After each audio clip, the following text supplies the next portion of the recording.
Hello guys. Ang laki nitong dragon fruit. Ayan, ito ang ating aalmusalin ngayon. Laki, hiwain ito. Laki niya. Pulang-pula. Ah! Puti. Akala ko siya ay pink. Pero white siya. Ano kaya lasa nito? Matamis din kaya. Puti siya. Oh, diba? White na dragon fruit.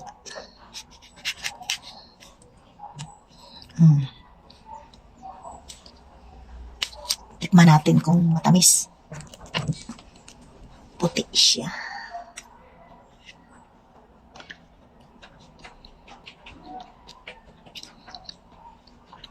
Matamis din. Puti lang siya.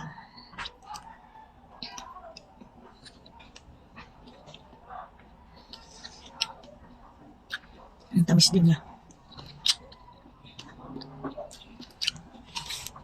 Wala ko ano lang siya, pink. Kulay pula, pero ngayon white siya. Tamis din pala, hindi rin ano. Thank you, Dot, for Hindi magkaiba watching. lasa niya. Please subscribe, Dot, my YouTube channel.